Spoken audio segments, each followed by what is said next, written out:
Welcome. The yin postures in this yoga sequence will include heart opening on a blanket roll, and then Dragonfly Pose, both sides of half saddle pose, melting heart pose, both sides of shoelace pose with a lateral bend. Useful props will include a blanket or two, but one blanket to make a blanket roll out of. Also, if you have a yoga bolster or a couch cushion or a couple of yoga blocks or some books, they might also come in handy as well, plus extra padding like extra blankets and pillows. The theme for class will be a reflection upon a research mathematician, young intellectual prodigy known as Katherine Coleman.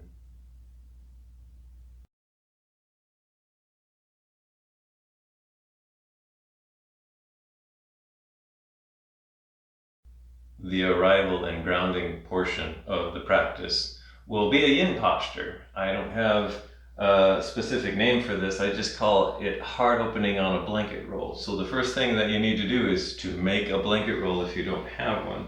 So find a blanket, fold it into a rough shape like this, and then make a nice tight uniform burrito or Tootsie Roll shape with the blanket, and then place it near the top of the yoga mat if you're using a yoga mat, although you don't have to use a yoga mat in a yin practice. And then what we'll do is lie back on crossways on the blanket roll so that the blanket roll is underneath the shoulder blades.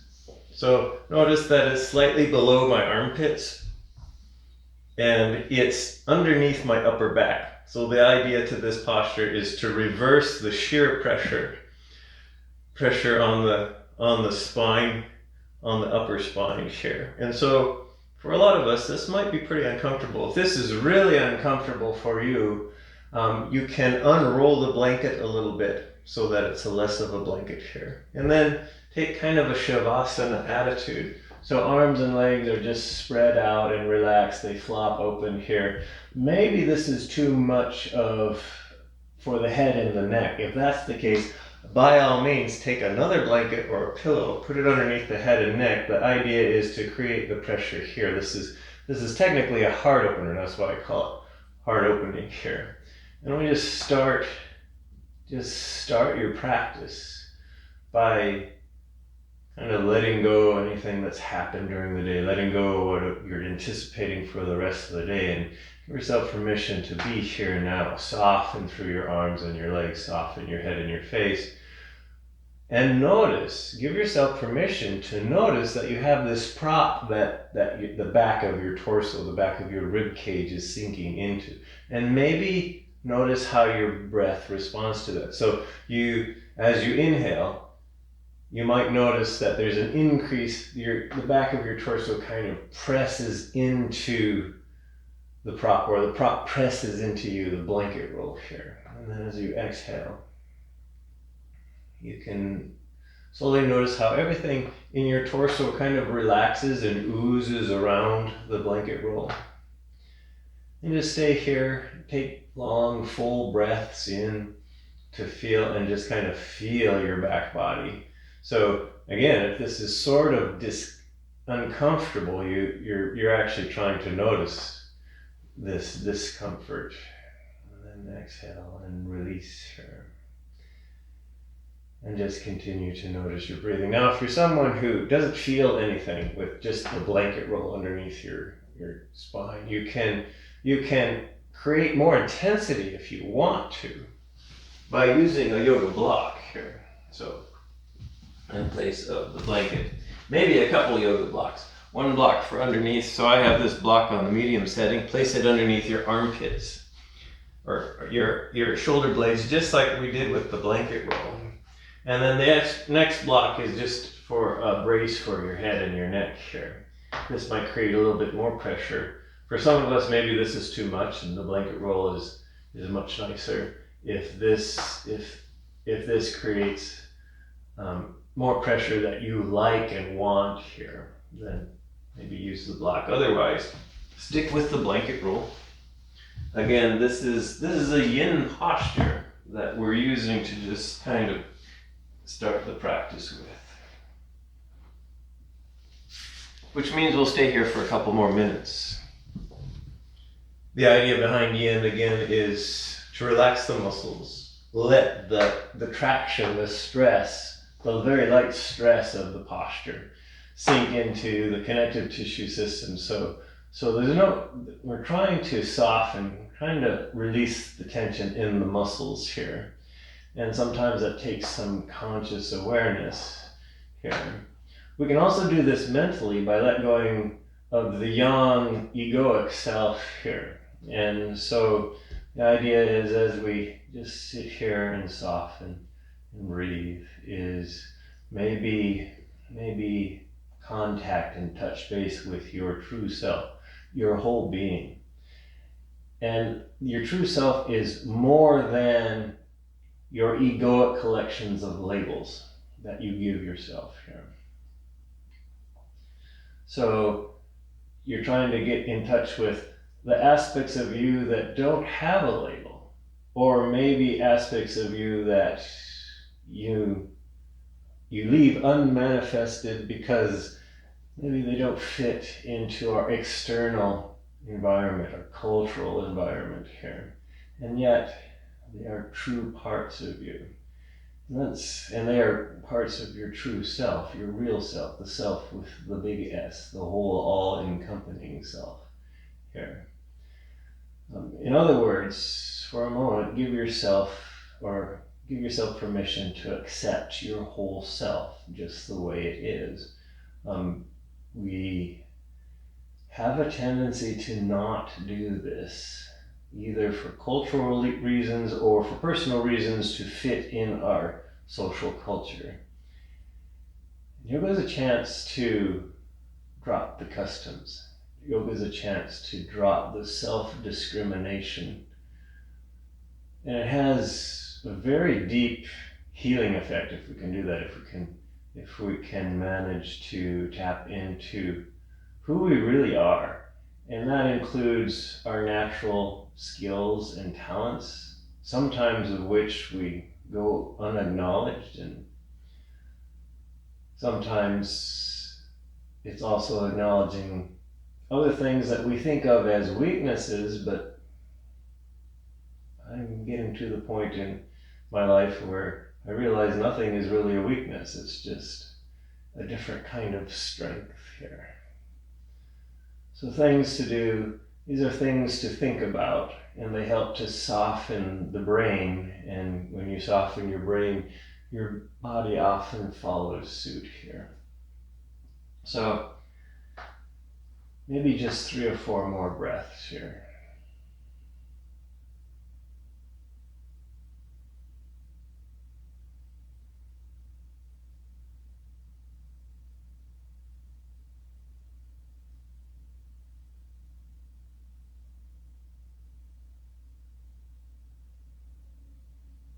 And you can start to bring yourself back. We're coming out of this posture. I would recommend, if you're lying on your back like this, to bend your knees, put your feet on the floor, and gently and slowly roll over to one side, keeping your head low to the ground.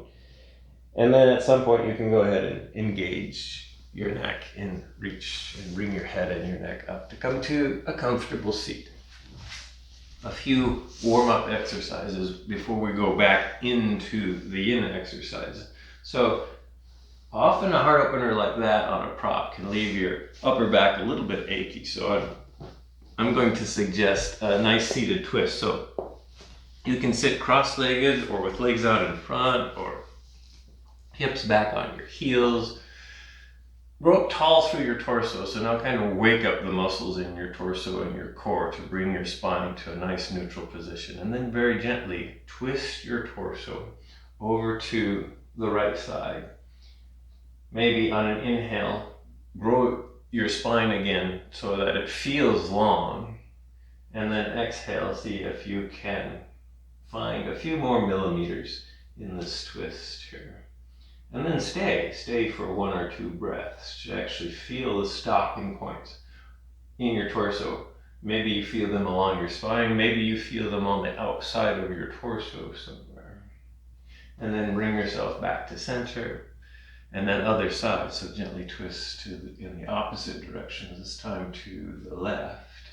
And then, again, you can use your breath to kind of spruce up the twist here. This is a yang twist, so we do have some muscle toning to create the twist and to maintain the twist here.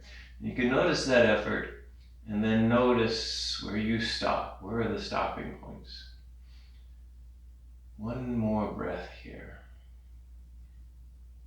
And then bring yourself back to center. You can do a little bit of a counter twist if you need to, just to kind of equilibrate the spine. And then a little bit of this is kind of a yang warm-up. This is a variation of cat and cow. I'll include downward facing dog here in this cat and cow rolling here. So come to hands and knees. And if your knees are sensitive, give yourself permission to always put extra padding underneath the knees if you need to. So first, a nice cat stretch. So flex, round your spine up towards the ceiling. Tuck your tailbone, tuck your head and your neck. And see if you can pull your shoulder blades away from the center line of your spine here. Big, big cat stretch. And then come into cow, this back bend. So now your belly sinks and your pelvic bone tips down and your sternum kind of points forward here in this nice cow stretch. Maybe one more cycle here, and then we'll add on a downward facing dog if you want to. So cat stretch again here. And then bring yourself down into cow. From cow, maybe come up into downward facing dog. So plant your hands, grow strong through your arms and your shoulders. Tuck your toes under.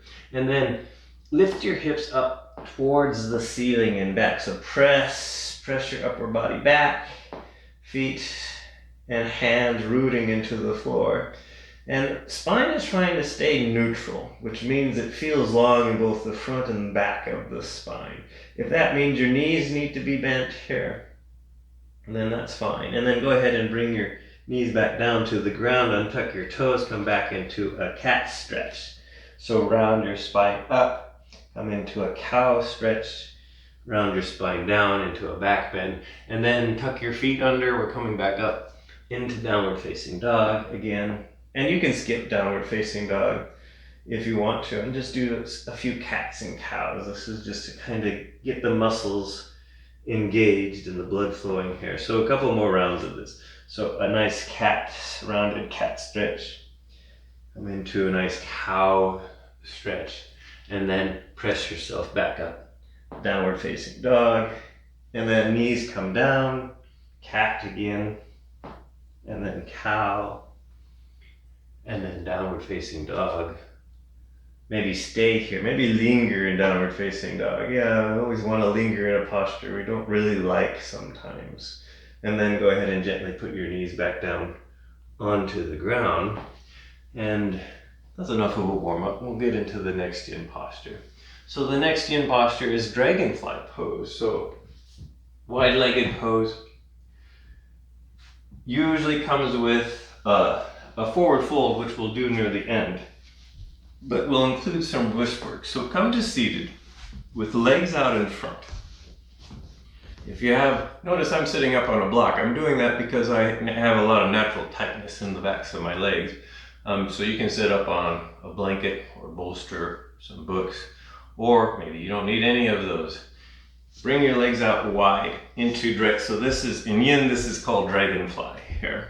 So as wide as they go for you here.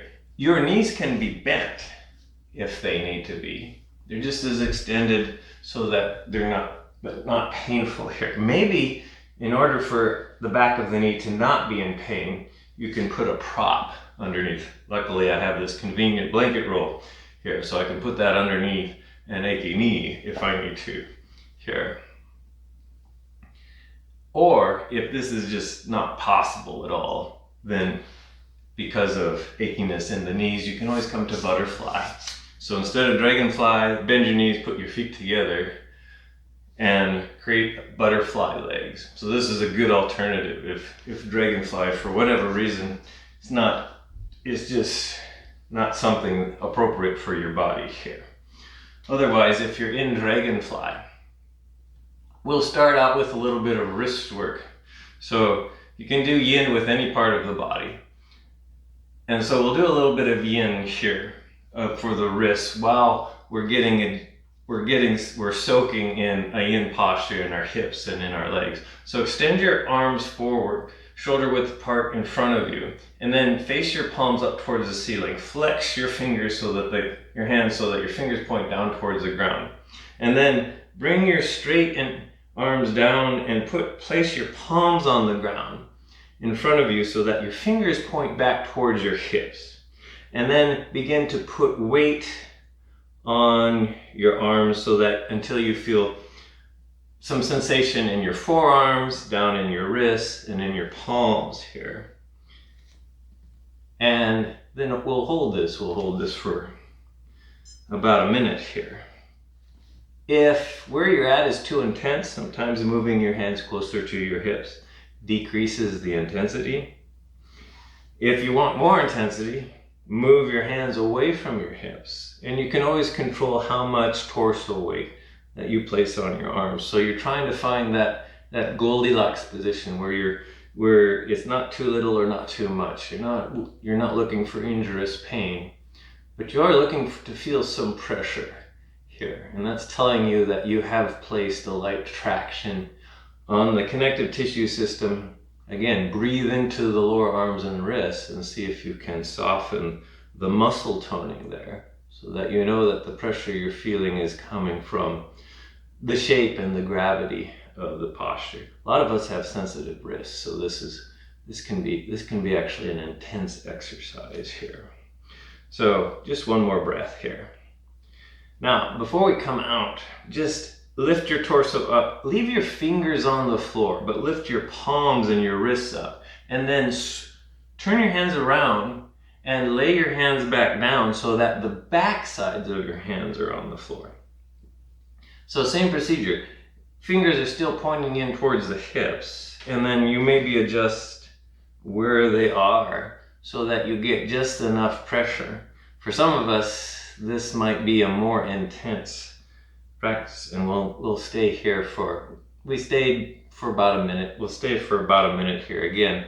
For some of us, particularly those who use their hands a lot, whether you're a massage therapist or a typist, or someone who's just constantly moving your hands around, this can get extra juicy here. So just notice the sensations, find something appropriate here. So maybe 3 more breaths on this side here. And again, if it is too intense, you just come out and then just stop with the wrist work. At some point, slowly bring your torso up, and the counter pose to the wrist yin is to just lightly shake your hands out here for a while. So I want to stay in Dragonfly for another minute or so. So you can just stay upright if you've been feeling a lot of sensation in the legs and the hips, or if you wish, you can take this last minute and just forward fold. Now it's a yin fold, so you're relaxing the muscles in your torso and you're rounding your spine here. And if you need to, you can put props underneath your torso or head. Maybe your head and your neck is achy, so you can put blocks under your head to prop them up. You can build a tower of bolsters and blankets and pillows to prop your torso up. If hanging in midair just is too intense here. But we only have another 30 seconds or so to go. So if you're not in pain, if you're not creating harm or injury or trauma in your body, then you're noticing your true self, the uncomfortable parts, the ones that we've been ignoring. But now we pay attention to them and accept them as they are. You're accepting your stopping points. You're accepting these pressures and sensations, or at least trying to. You don't really have to accept them, but as you practice, it becomes easier to say, oh, this is This is the real me here. So just one more breath here, and then slowly bring yourself up. When you get up, maybe do a little bit of a back bend if you need to. You can bring one leg in at a time, and you can actually use your arms. So you can grab one leg, slowly bend the knee, bring it in, grab the other leg, slowly bring it in. This is a little bit of reverberation time here. So I'm going to suggest a yang counter exercise. You can do a few rounds of bridge cycling here, just to kind of wake up the core here, or any other kind of movements or resting that you'd like to do between yin posture. So come to lie on your back, knees bent, feet on the floor, about hip width apart here, arms alongside your torso, and then resting on the ground. Press into the floor with the bottoms of your feet and the bottoms of your shoulders, and then engage your core. Slowly begin to push your hips up towards the ceiling as far as they go. And then very gently, with control, lower them back down. We'll do this a few more cycles, maybe 2 or 3 more times. So on the next inhale, kind of peel your tailbone, the back of your pelvic bone off the floor, and then the rest of your spine as you press up. And it doesn't matter how far you go. Go really, really far if you have a lot of range of motion, or maybe you just barely make it up off of the floor here. And then slowly come back down. Next round, inhale. And bring your hips back up. Or maybe an exhale feels better on this cycle. And then see if you can set up a breath cadence, an inhale or an exhale as you slowly come down. Let's do one more cycle. So inhale, hips go up, and then exhale. Slowly come down here. Maybe take a nice breath while you're resting here, and then roll over to one side, bring yourself up to seated, and we'll get set up for the next long-held yin posture. The next long-held yin posture is half saddle pose, and depending on your range of motion and the sensitivity in your knees, it's maybe not for everybody. So I'll give you an alternative to do first. So for half saddle, particularly one done on a prop, there is a slight back bend. So one of the main characteristics of half saddle is it's a back bend. If it's too hard on a knee or on the psoas or on an ankle, then come to Sphinx pose. Come on to your belly, arms shoulder width apart, elbows underneath your shoulders, and then relax your torso into this back bend instead. That way your legs can be comfortably extended. Your knees can get a break here, but you still get the benefits from the back bend there. Otherwise, if you're going to try half saddle pose, come to seated, legs out in front. I'm going to recommend some kind of bolster like prop, although you can certainly do this without a bolster if you have the range of motion. And then bend the right knee, bring the right heel on the outside, or even underneath the right hip here. So knee can do whatever it wants as long as it's not in pain. So if it lifts up and kind of wanders out to the side, it's fine as long as it feels okay. If the knee is not feeling okay, then maybe Sphinx here.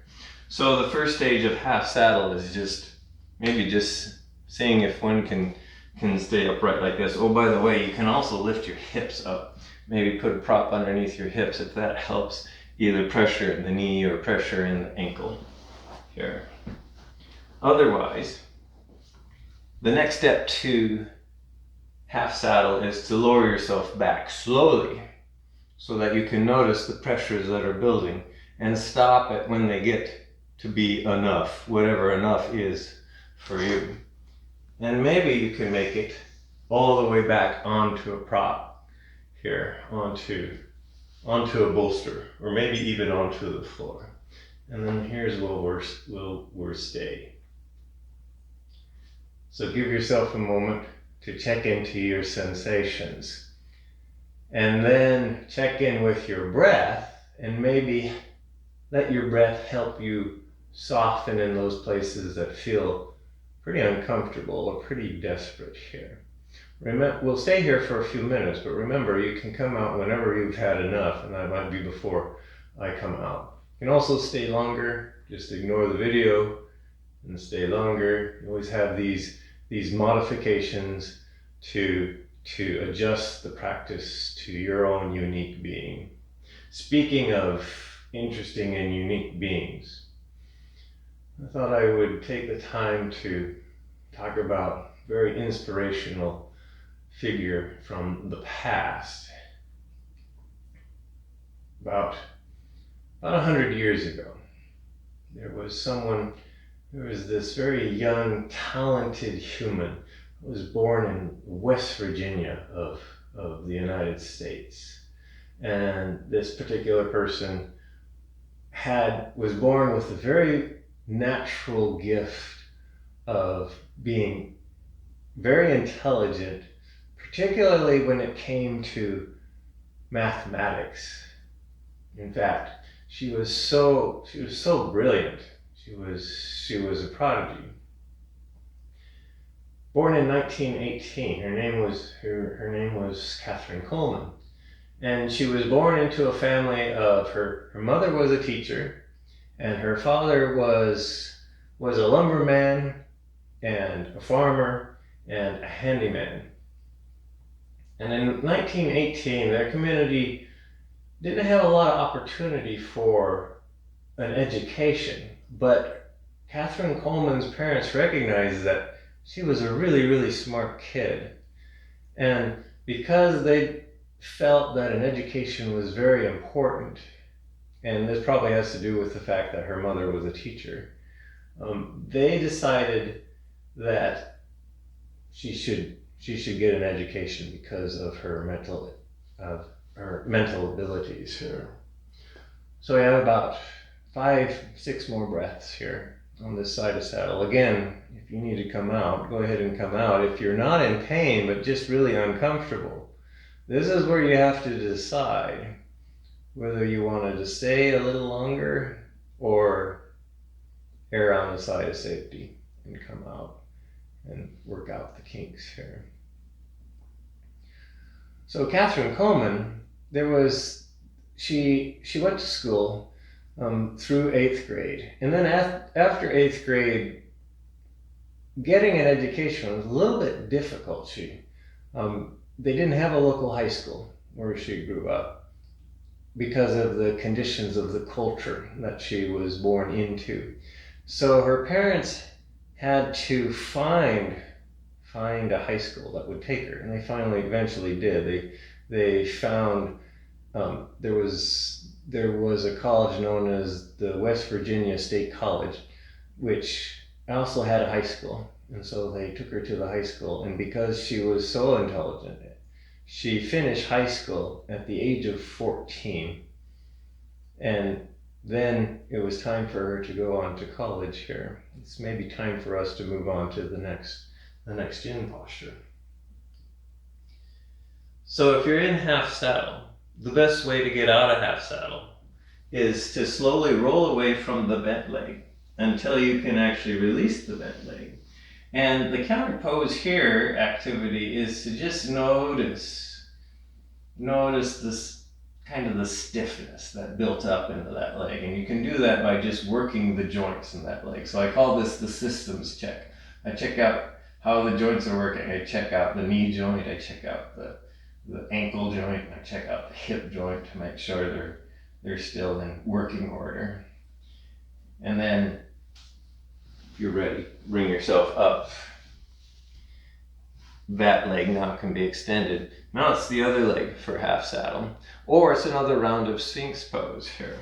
So come to seated, legs out in front. Maybe bend the left knee back. Left heel is either underneath or on the outside of the left hip here. So this is the beginning of half saddle. Again, you can sit up on something if that helps. Or maybe you have a knee injury on one knee and the other knee is fine, which means you can do half saddle with the knee that's not injured, and maybe do Sphinx instead of trying to do half saddle with the knee that is injured here.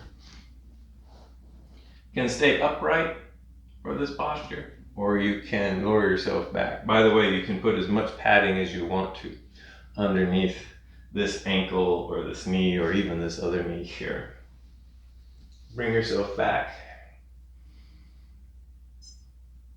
And then another round of half saddle or Sphinx pose here.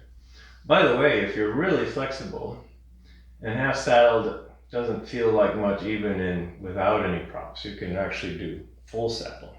But if you did half saddle on the first side, maybe do half saddle on the other side for balance sake here. But otherwise, you can do two rounds of full saddle if full saddle is a posture that kind of fits your body here.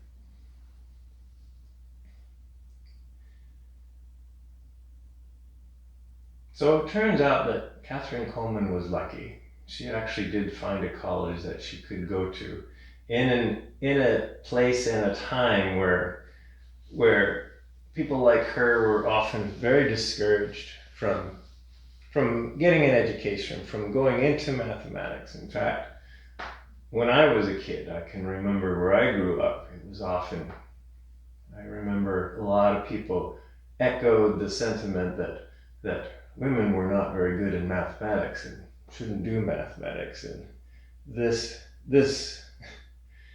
what I noticed when I was growing up is this seemed to contradict what I was actually observing. I knew a lot of girls who were really good in mathematics.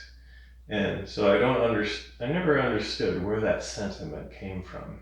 And unfortunately, it had effect on a lot of the kids that I was around, and that they started to believe that they weren't good in mathematics when indeed they actually were. The great thing about Katherine Coleman is her parents very much realized that she was good in mathematics, and they did everything that they could. So maybe one element of Katherine Coleman's true self was the fact that she was born with this natural brilliance in intellect and mathematics. And then the next part of her true self is that she was allowed to cultivate it. She happened to have a support group, particularly her parents, who sought out the education to do this. And she did this. She got her undergraduate degree in mathematics and in French.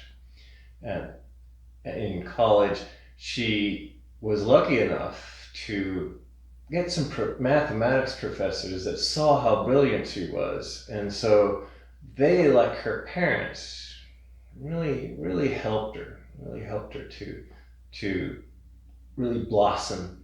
In fact, she became an expert in a field of mathematics known as analytical geometry, which turns out is going to be very valuable around the time scale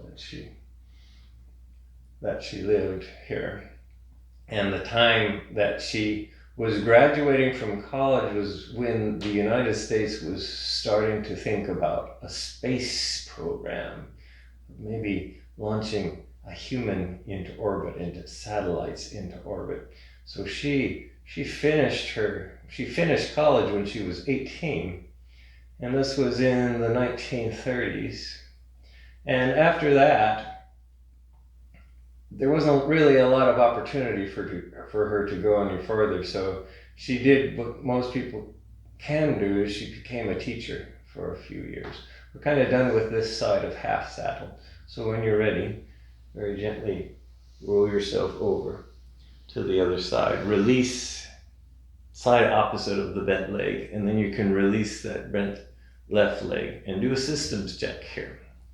Just to make sure, just to allow the blood to flow back into the leg, to just notice the stiffness and the kinks that might have developed in that leg. Give yourself permission to take your time noticing this. And then when you're ready, bring yourself up. We'll get ready for the next yin posture. Is also another heart opener. This is called melting heart pose. The more common name for this shape is puppy pose.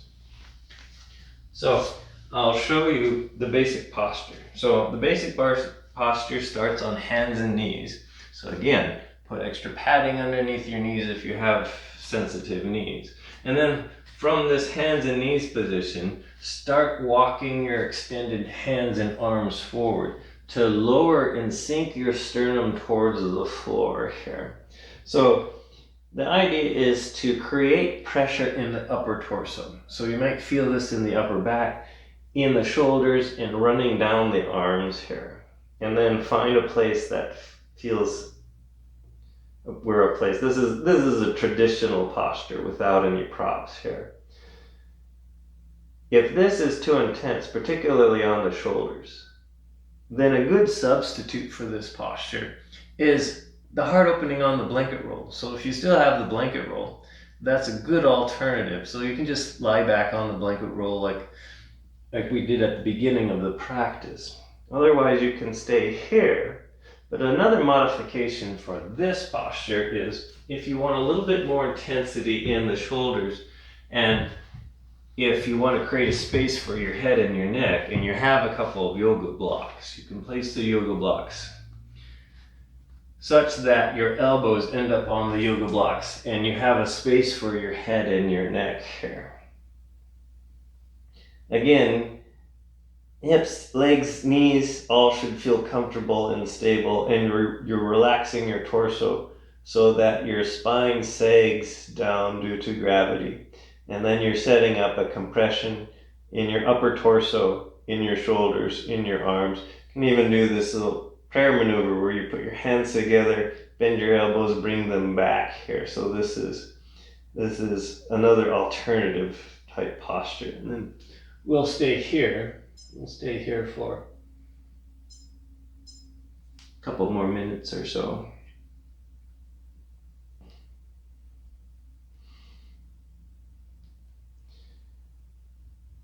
So in the late 1930s, early 1940s, Katherine Coleman, after she finished college, started and taught for a while.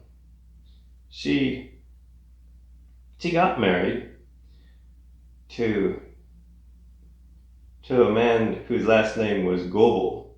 So her last name changed from Coleman to Goebel, so she was now Katherine Goebel. And then in the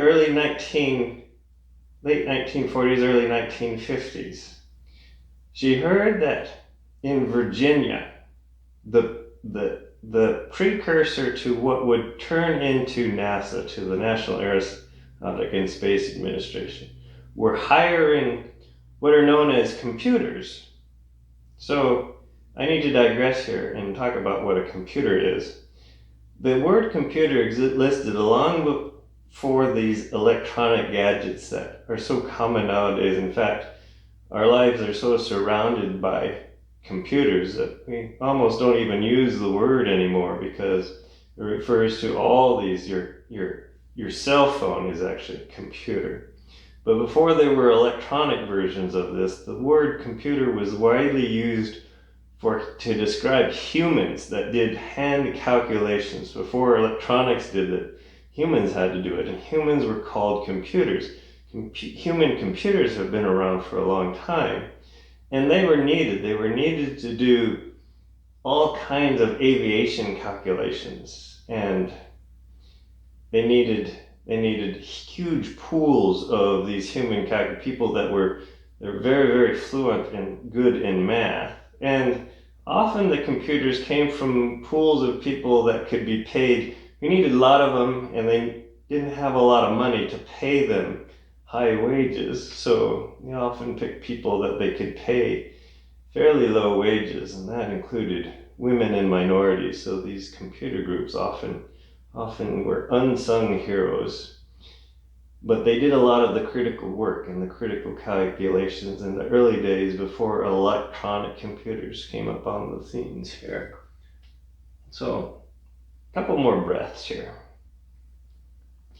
Katherine Coleman, now Katherine Goebel, she became one of these human computers here. She had, by that time, of course, she had a year of graduate school She also had 3 daughters. She had 3 daughters with her husband, but unfortunately her husband came down with inoperable brain cancer and died, and so she was widowed. She had her 3 daughters without her husband, and at that time, during that time, the precursor to NASA actually turned into NASA. And she also started working with a space task group that was tasked with sending some of the first astronauts into space in the Mercury program, and later in the Apollo program to the moon here. We're slowly coming out of this posture here. So if you're in puppy pose or in melting heart pose, you can press your hands into the ground, slowly press your shoulders up. The counter pose I'm going to suggest for this posture is what I call Warrior 4, which is wide-legged child's pose. So bring your knees a little bit further apart. Sink your hips back towards your heels until they stop. Lower your torso forward, and you can put a prop underneath your torso if you need one. And then I'm going to suggest sweeping your arms back so that your shoulders can droop forward. The melting heart pose creates a lot of pressure in the shoulders, in the upper back. This is a chance for everything to kind of droop and relax forward, and you can notice that you can breathe some relief into the shoulders here, just for a couple more breaths.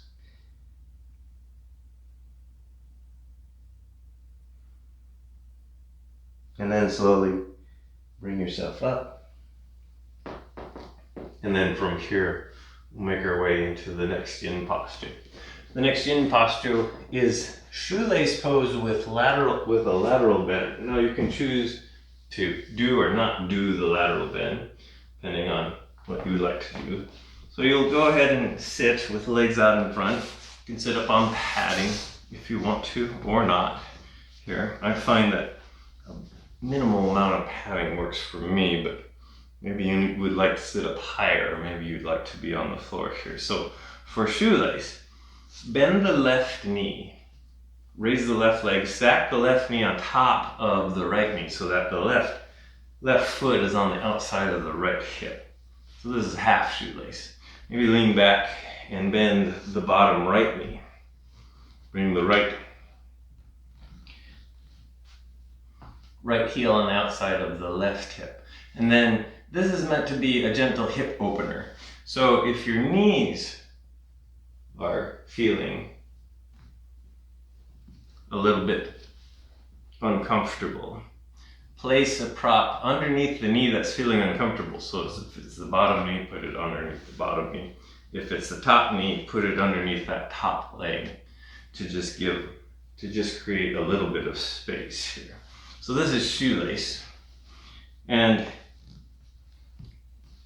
you can either just stay here in shoelace, nice, just sit upright and notice any kind of pressures in the outsides of the hips, or you can fold forward here. But I'm going to suggest a lateral bend. So if you have a block, maybe a block is handy, place the block on the outside of the right hip. And then from here, just lean over. You can maybe reach out with the right hand, put the right hand on the ground, lean over gently into a lateral bend. We're trying to keep the left hip close to the ground or on the floor, so we're not tipping over, we're bending in the torso here. And then when everything stops, you can just like hang out here in the lateral bend. If this is too much on your head and your neck to release, then this is where the block comes in handy. You can rest your elbow on the block and then rest your head and your neck on your forearm, on your hand here. And the other arm, I always like to just place behind my torso to make sure I'm kind of in sort of a lateral bend rather than a forward bend. This arm kind of helps pull the shoulder back here. So this is kind of an option. If it's okay for your head and neck to hang, it's a really intense yin stretch for the neck. But since we're going to be here for a few minutes, maybe just stay here. maybe just use the block. By the way, the block has different settings. So if you need a little bit higher, remember, you can go a little bit higher. If you need it a little bit lower, maybe you don't need a block at all. Maybe you're just like all the way over on the floor, sure. And then just stay here. And then just notice here. And breathe. And maybe wonder what are your natural talents? What's part of your true self? So Katherine Coleman, she was a little bit lucky in that she was in an area of the world where she had this opportunity to do something that actually showcased her natural talents. She ended up working for a place and with a group of people that really, really excelled because of her intellectual abilities. So what NASA discovered about Katherine Coleman, now Katherine Goebel, is that her mathematic skills were indispensable. They needed to figure out orbital calculations to figure out how to get rockets into space, how to get men into space, and how to orbit around Earth. This requires a lot of use of analytic geometry, which is what exactly Katherine Goebel had. This was her yoga medicine to the world. And because everyone at NASA, instead of focusing on who people were, they were focusing on what people could do, because they had really challenging problems that they needed to solve, to the point where they no longer cared who people were. They cared about what people could actually do, what were their talents, and Katherine Coleman fit right in to that space. And so even though where she was at that time, it was not considered normal for someone like her, someone who was female and a minority, to be in that world because of her ability and because everybody focused on the problems that needed to be solved. She helped, she excelled, and she helped this Space Task Force find solutions for very difficult orbital mechanical problems that required huge amounts of math. This is still right before computers were taking off. And by the way, electronic computers were still very, very, very unstable and unreliable and unpredictable. So one more breath here on this side.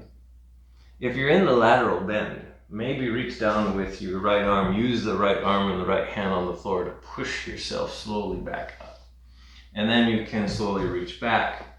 Release the shoelace legs, and then take a moment to work out the kinks.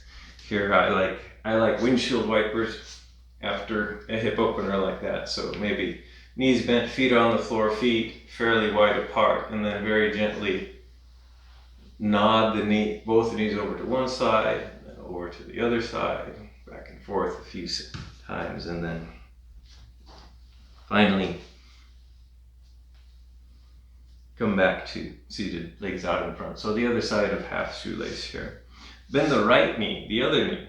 Lift the right leg up, stack that right knee on top of the left knee. Bend the left knee, bring the left heel on the outside of the right hip. So it's now the opposite knee on top. Same procedure here. If you're feeling sensitivities in the knees, this is meant to be a hip opener, not necessarily a knee opener. So if you need to put padding or rearrange the knees don't have to be perfectly stacked. Just trying to stack them to create the pressure in the hips here. And then you can either fold forward again if you did on the first side, or if you're interested in the lateral bend on this side, then very gently laterally bend over to the left. Maybe start out just on your hand and your arm on the floor here. And just notice how this is feeling. If you have a block and you're wanting to rest your head and your neck on the block, then feel free to do so here. And then check in with your sensations, check in with your breath. Make sure this is something appropriate for your true self here. Appropriate doesn't necessarily mean pleasurable. It can be uncomfortable. It's just you're not trying to create injury in your body. So if that's happening, then it's not appropriate, not useful. Something else needs to be done here.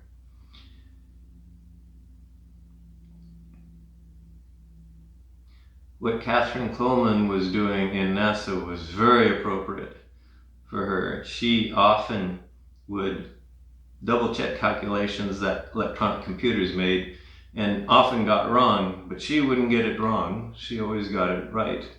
It was her accuracy, it was her precision, it was her deep level of knowledge of mathematics that was so desperately needed in the early space program in the US. She calculated, she made orbital calculations for the Mercury flight of Alan Shepard. She also made orbital calculations for John Glenn in the early Mercury space programs. She, at some point in the early 50s, remarried. She remarried to a retired military officer by the name of Jim Johnson. And so her name changed once again from Katherine Coleman to Katherine Goebel to finally the name that most of us recognize if you recognize who I'm talking about. Final name is, of course, Katherine Johnson. She worked for NASA for 33 years. She continued to work for them and make orbital calculations for the Apollo moon mission. She specialized in the orbital calculations needed for the command module and the lunar landing module to meet around the moon. She also did work for the space shuttle, and she even provided some calculations for a possible mission to Mars. All of this, she wrote 26 research papers. So about another half of a minute here on this side. She was so accomplished that, but of course she was a human computer. And human computers back then, even though they were doing critical work in the background, they're often overlooked and not given credit for. Well, she finally got some credit for everything she did. In 2015, she received the Presidential Medal of Freedom in recognition for all the critical mathematical work that she did for the United States space program. And so she was lucky. She was recognized for the natural talent that she had. And it started with just her being her, but it also started with a lot of help from her parents, some professors in college, and also with herself. So one thing she never did was she never doubted herself. She never discriminated against herself. And she always got the work done and basically told people that she was there because she was getting the work done and she was getting it right. And because of that, she was indispensable. One more breath here on this side, and then slowly bring yourself up. When you get up, maybe you need to work your torso a little bit to work out the kinks of that lateral bend. When you're done with that, maybe your legs and your hips are done with shoelace pose. So slowly undo shoelace. You can work out the kinks in some kind of counter maneuver for a little while. Again, maybe windshield wipers here. And then a little bit of integration before our final resting pose here. So make your way onto your back. Start with knees bent, feet on the floor. And then extend your right leg And then lift your right leg up, clasp your hands behind your right thigh or your right calf, whatever you can reach. Maybe if you can't reach the right calf, the right thigh. And then keeping your leg as extended as it gets, kind of gently pull that leg in towards your torso. So head, neck, shoulders, torso, comfortably resting on the ground. And then from here, gently extend and lower the left leg to the floor. You can just hold here for a few breaths. Or if you want to, and you can reach, take your hands and gently massage the backside of that right knee. So maybe the soft finger pads of several fingers just go around and just kind of feel the tendons and the space and maybe some of the muscle, the skin, the backside of that knee. Just kind of nice little massages, however you would like to. Maybe one more breath here. And then from here, bend that knee. And then lower the right knee over to the left in a spinal twist. Maybe take the left hand and guide the right knee over to the left. Right arm reaches out into a T or cactus arm position as an outrigger to keep this shoulder low so that you're in a spinal twist here. Head and neck can be neutral, or if you want to, you can look over the right shoulder here. You stay here for another breath or so. And then maybe on an inhale, bring that right knee back up, bend the left leg. Recenter yourself here, and then extend the left leg forward and up. Reach with your hands, clasp behind your thigh or your calf. Bring that left leg in, and then extend and lower the right leg to the ground. You can stay here, or if you want to, you can kind of massage the backside of that left knee here. Again, with the backs of your hands, backs of your several soft finger pads here, to just kind of say hello to the backside of that knee.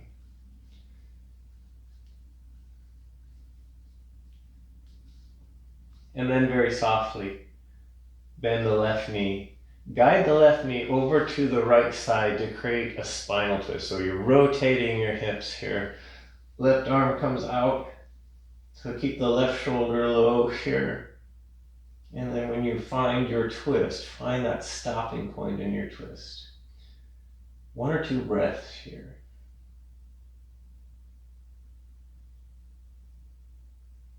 And then bring that knee back up. And then from here, any other kind of free-form movement or resting that you'd like to do to get ready for final resting posture. So if there's any kind of final movements, final postures, final thoughts before you get into your resting pose, then do those and then come into your resting pose. It could be traditional Shavasana, your favorite restorative pose. I'm going to suggest a seated meditation. So come to a comfortable seat if you wish to finish out this practice. Use as much padding as you want. If you're chilly, put on clothing, or wrap yourself in a blanket here. If you're seated, grow tall through your torso for a moment, just to kind of lengthen your spine and then release and relax so that it doesn't feel like huge effort to maintain a comfortable seat.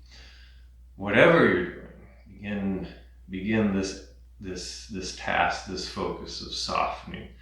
I like to start with my head and my face because we're all human. We're all thinkers, just like Katherine Coleman is. We're all using our brain in this modern world, and it's sometimes nice to soften the neurons in the brain. And we can help that process by softening the rest of the head, softening the skin of the face, releasing the jaw and the tongue and the whole inside of the mouth. Soften the lips and the nose and cheeks and the chin. You can soften the skin around one ear and the skin around another ear. Soften the muscles around each eye socket. Eyes can be open but maybe defocused, or closed with your inner eye, your third eye, focused inward towards your breath, inwards towards your inner landscape. You can soften your forehead and your temples, the very crown of your head. And then let your shoulders be soft. Arms are soft, right arm released, right palm soft, right fingers released.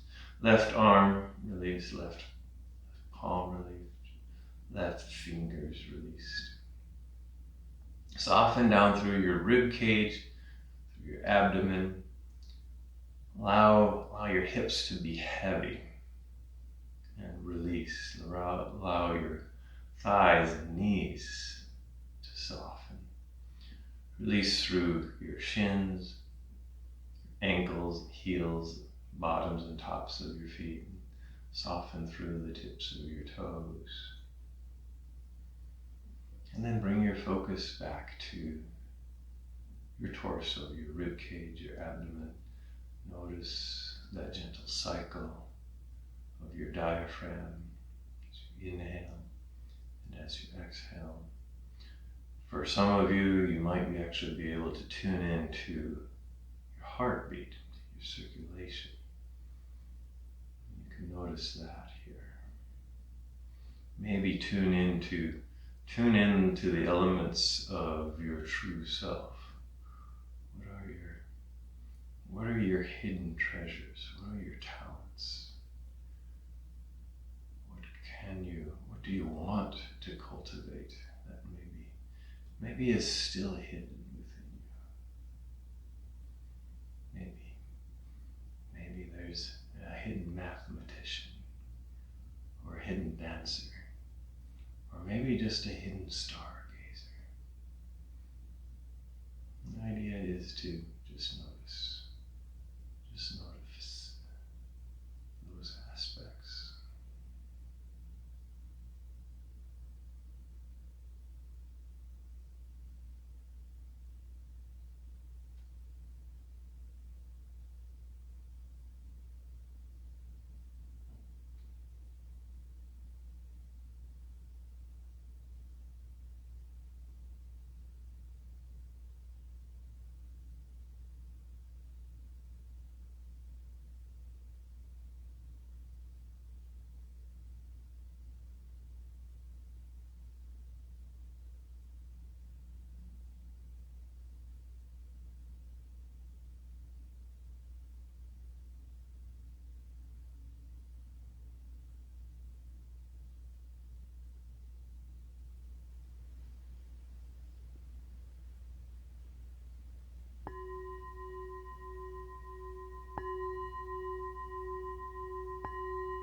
At some point, gently bring yourself back.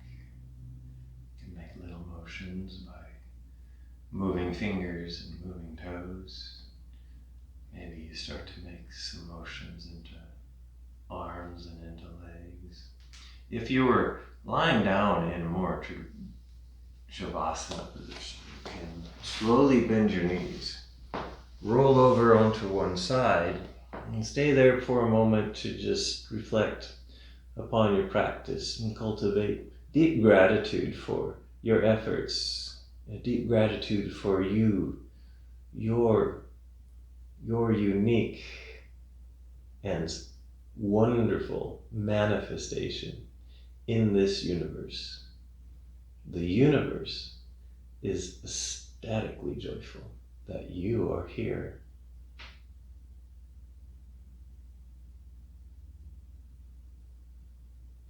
When you're ready, gently bring yourself up to a comfortable seat. Maybe you're already there. Bring your hands together at heart center, and I'll end this practice with an Om.